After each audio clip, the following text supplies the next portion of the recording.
नमस्कार, मैं दीपक शर्मा और मेरे यूट्यूब मंच पर आपका स्वागत है। दोस्तों, कुछ लोग होते हैं जिन्हें आप नाम से नहीं जानते, चेहरे से नहीं जानते, लेकिन पर्दे के पीछे वो लोग बड़ा खेल खेलते हैं। और ऐसे ही दो लोगों से आज मैं आपको रूबरू कराने जा रहा हूं। तो देखते हैं पहली तस्वीर। ये साहब हैं नितिन गुप्ता और ये साहब हैं संजय मिश्रा। अब हो सकता है आप में से बहुत से लोग इन्हें ना नाम से जानते हों ना चेहरे से, लेकिन आज की तारीख में ये दोनों लोग ट्रम्प कार्ड हैं बीजेपी का, मोदी सरकार का। आप कह सकते हैं तुरुप का इक्का है, शाह का, मोदी का। और ये जो नितिन गुप्ता हैं ये चेयरमैन हैं सीबीडीटी के, इनकम टैक्स के, यानी इनकम टैक्स के इस देश में नंबर 1 अफसर। और ये जो मिश्रा जी हैं, संजय कुमार मिश्रा, ये डायरेक्टर हैं ईडी के डायरेक्टर। और आप कहेंगे कि इनका जिक्र आज क्यों? मैंने इनका जिक्र इसलिए किया क्योंकि खेल फिर शुरू हो गया है। The Enforcement Directorate carrying raids at over a dozen odd locations in Chhattisgarh. अब इससे पहले कि हम बड़ी खबर पर बढ़ते हैं, बड़े खेल पर बढ़ते हैं, मैं चाहूँगा कि ज़रा सा गुप्ता जी और मिश्रा जी, इनकी जो फौज है अफसरों की, उन्होंने क्या गुल खिलाए हैं हिंदुस्तान की सियासत में, वो भी देख लेते हैं। एक नक्शा देखिए, एक मैप देखिए, और इस मैप से आपको ऑपरेशन लोटस समझ में आएगा। चाणक्य का ऑपरेशन लोटस, मोदी जी का ऑपरेशन लोटस, जहाँ एक के बाद एक प्रदेश की सरकारें गिरा दी गई या गिराने की कोशिश हुई या अब गिराई जा रही हैं। सिलसिला शुरू हुआ कर्नाटक से, जहां पर डी शिव कुमार, इनकी घेराबंदी हुई, इनकम टैक्स ने करी। और उसके बाद तो फिर आपने देखा कि कर्नाटक में सरकार ही बदल गई, भाजपा की सरकार आ गई। और जब कर्नाटक में सफलता मिली तो आप कह सकते हैं कि चाणक्य मध्य प्रदेश आ गए और वहाँ कमलनाथ की घेराबंदी इनकम टैक्स ने करी, ईडी पीछे लग गई, वहाँ भी सरकार कुर्बान हो गई कांग्रेस की, बीजेपी आ गई। राजस्थान में कोशिश हुई लेकिन अशोक गहलोत ज़्यादा चालाक निकले। उधर बिहार में भी नीतीश बाबू अपने कुनबे को बचा ले गए, लेकिन तेज प्रताप और तेजस्वी अभी भी ईडी की घेराबंदी में फंसे हुए हैं। बंगाल में आपने देखा कि किसी तरह से ममता बनर्जी बची हुई हैं। झारखंड में हेमंत सोरेन पर फंदा कसा हुआ है ईडी का, सीबीआई का, इनकम टैक्स का, लेकिन सरकार चल रही है। और दिल्ली में केजरीवाल, झाड़ू उल्टा उन पर लगाई जा रही है, लेकिन एक मंत्री जेल में है और एक हो सकता है किसी भी दिन अरेस्ट होकर जेल भेज दिया जाए। लेकिन अब आज एक नया ऑपरेशन शुरू हुआ है 11 अक्टूबर को, और ये ऑपरेशन है ऑपरेशन छत्तीसगढ़। और छत्तीसगढ़ में दरअसल चाणक्य चाहते हैं कि कांग्रेस की दुखती रग को ही पकड़ लें।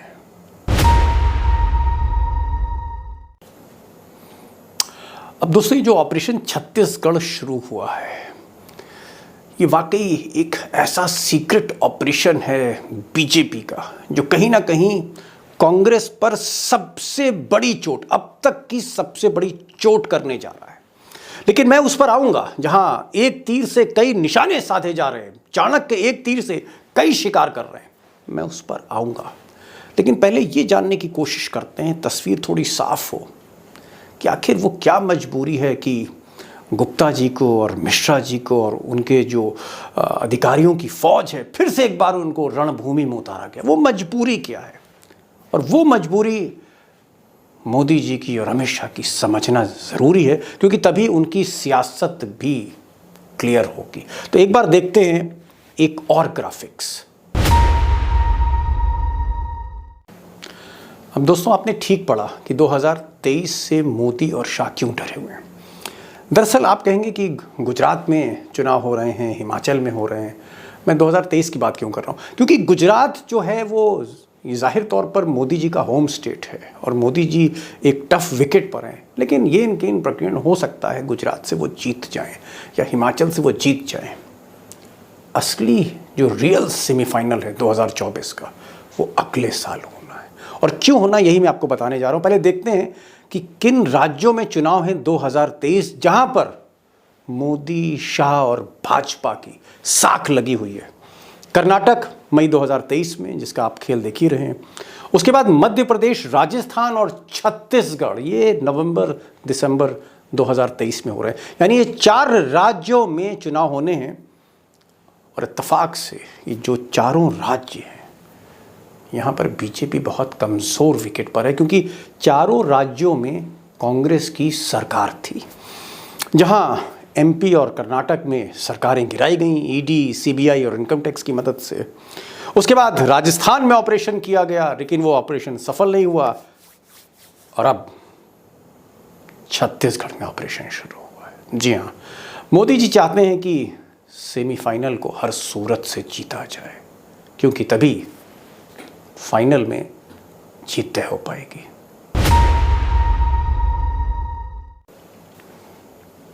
अब दोस्तों, असली खेल की बात कर लेते हैं। कल सोनिया गांधी के दफ्तर से दिल्ली में एक फ़ोन जाता है छत्तीसगढ़ के मुख्यमंत्री भूपेश बघेल के पास, और उनसे कहा जाता है कि कल यानी आज मुलायम सिंह यादव, उनकी अंत्येष्टि होनी है, अंतिम यात्रा, और उसके लिए भूपेश बघेल और कमलनाथ, ये दोनों लोग कांग्रेस को रिप्रेजेंट करेंगे सफाई में। यानी कांग्रेस की तरफ से, पार्टी की तरफ से श्रद्धांजलि देंगे। कमलनाथ मध्य प्रदेश के पूर्व मुख्यमंत्री। और जब ये तैयारी हो रही होती है, बघेल कमलनाथ जी से बात कर रहे होते हैं कैसे जाएंगे, वहाँ क्या करना है, उसी बीच एक तैयारी और हो रही थी, और वो भी तैयारी दिल्ली से ही हो रही थी। और वो तैयारी थी बघेल के इर्द गिर्द जितने भी उनके विश्वसनीय अधिकारी हैं उनको घेरने की। और वहाँ पर ईडी की टीम पहले से ही पहुँच चुकी थी और ऑपरेशन लोटस शुरू हो रहा था। रेड की जानी थी आज सुबह 6 बजे। तो जिस वक्त भूपेश बघेल सफाई के, आप कह सकते हैं, रास्ते पर थे, उसी वक्त पूरे छत्तीसगढ़ को ईडी ने हिला दिया। क्योंकि जितने अधिकारी थे, जिसमें 2 उनके खास अधिकारी हैं, एक हैं सौम्या चौरसिया और एक हैं रानू साहू। एक आईएएस अधिकारी हैं, एक पीसीएस हैं, और कहते हैं ये बहुत क्लोज हैं। इन पर आरोप लगाया गया है मनी लॉन्ड्रिंग का। यानी सौम्या और रानू के जरिए अब चाणक्य चाहते हैं भूपेश बघेल की गर्दन तक पहुंचना। और क्यों पहुंचना चाहते हैं, ये भी मैं आपको बताने जा रहा हूं।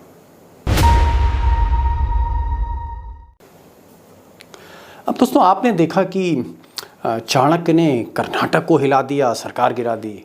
मध्य प्रदेश को झकझोरा, सरकार चली गई। महाराष्ट्र में भी एक बड़ा ऑपरेशन हुआ और सरकार चली गई, महाविकास अघाड़ी की। राजस्थान में कोशिश हुई, बड़ी ज़बरदस्त कोशिश हुई कि किसी तरह से सचिन पायलट को तोड़ा जाए, लेकिन वो ऑपरेशन कहीं ना कहीं अशोक गहलोत की अपनी काबिलियत से, उनकी जो अपना, जो आप कह सकते हैं, चालाकी से, होशियारी से, वो ऑपरेशन फेल हुआ। लेकिन एक राज्य ऐसा था कांग्रेस का, जहां अमित शाह और मोदी और बीजेपी तमाम कोशिशों के बावजूद पहुंच नहीं पा रही थी, और वो था छत्तीसगढ़। क्योंकि छत्तीसगढ़ में अगर आप असेंबली की सिचुएशन देखेंगे तो बहुत ही मजबूत विकेट पर कांग्रेस खड़ी है। कांग्रेस को वहां पर फ्लोर ऑफ द हाउस में, सदन में गिराना बड़ा मुश्किल है, संख्या बल ऐसा है। बीजेपी बहुत कमज़ोर है। तो एक तो चाणक्य को लग रहा था कि 2023 में छत्तीसगढ़ में तो सरकार कांग्रेस की वापस आएगी ही आएगी। लेकिन एक कष्ट और था, उनको लगता था कि कांग्रेस की जो जर्जर स्थिति है, पंजाब में सरकार जब उनकी चली गई, महाराष्ट्र में भी गई, मध्य प्रदेश में भी गई, उनको लग रहा था कि फाइनेंशियल पाइपलाइन तोड़ने के लिए, कांग्रेस की पूरी फंडिंग तोड़ने के लिए, चाहे वो भारत जोड़ो यात्रा हो या बाकी जो चुनाव हो, उसके लिए फंदा कसना बहुत ज़रूरी है भूपेश बघेल पर। तो एक तीर से 2 निशाने, बघेल को कमज़ोर करना और कांग्रेस की फंडिंग को कमज़ोर करना। और इसीलिए जिस वक्त अंत्येष्टि में जा रहे थे भूपेश बघेल, तो उधर उनकी सियासी अंत्येष्टि करने की कोशिश चाणक्य कर रहे थे।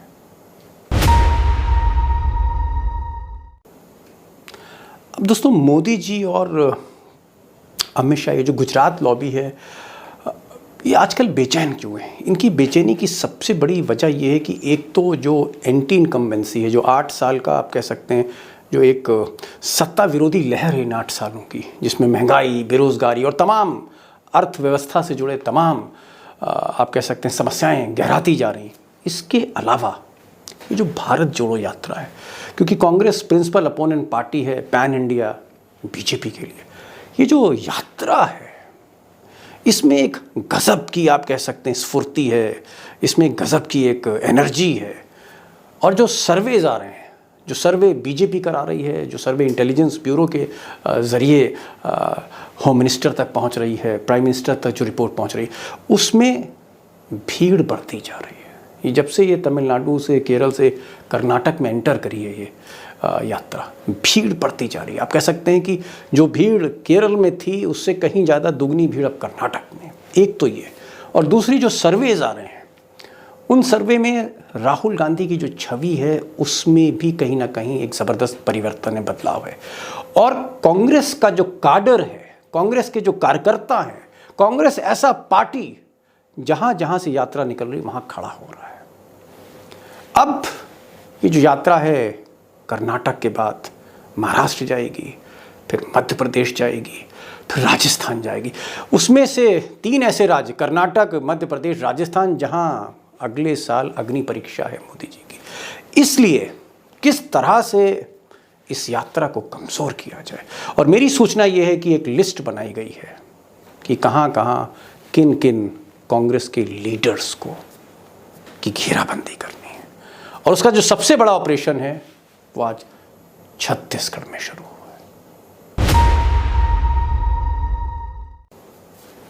अब लोग कहते हैं कि ये जो भूपेश बघेल हैं, बैकवर्ड फेस हैं कांग्रेस के, आज की तारीख में जितने भी मुख्यमंत्री हैं, अगर उसमें कोई सबसे ज़्यादा कैलकुलेटिव है, अगर उसमें कोई सबसे ज़्यादा राजनीति को समझता है, या जिसने अपना कद बढ़ाया है पिछले 4-5 वर्षों में हिंदुस्तान में, वो भूपेश बघेल है। तो देखना ये होगा कि ये जो मुकाबला होने जा रहा है चाणक्य बनाम बघेल, इसका नतीजा क्या होता है। क्या बघेल इस ऑपरेशन से कहीं ना कहीं उभर पाएंगे, और जाहिर तौर पर वो अगर उभरे तो इसका लाभ 100% कांग्रेस को मिलेगा। ये एक ऐसी खबर है, और ये एक ऑपरेशन जो शुरू हुआ है, जो मैंने कहा था कि सबसे ज़्यादा चोट, सबसे गहरी चोट कांग्रेस को कर सकता है। मैं इस पर बारीक निगाह रखूँगा, और मेरी कोशिश रहेगी कि आपको अपडेट करता रहूँ।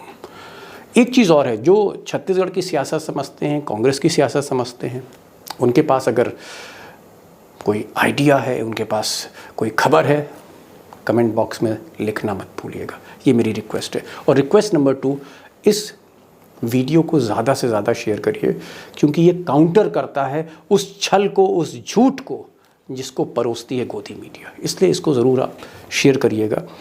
और तीसरी चीज़, इस चैनल को ज़रूर सब्सक्राइब करें, और अपने दोस्तों से कहें, जानने वालों से कहें कि वो भी इस चैनल को देखें, क्योंकि कहीं ना कहीं मेरी कोशिश होती है कि आपके हौसलों से हिम्मत करके मैं सच को सामने लाऊं। तो इसको ज़रूर आप शेयर करें। और आखिर में जो मैं कहता हूं कि बेल आइकन आप ज़रूर क्लिक करेंगे, उससे आपको नोटिफिकेशन, ये जो वीडियो है आपको काफ़ी पहले मिल जाएगा। तो बस यही मेरी गुजारिश है। फिर मिलते हैं एक अगले वीडियो के साथ, नई वीडियो के साथ। तब तक के लिए नमस्कार।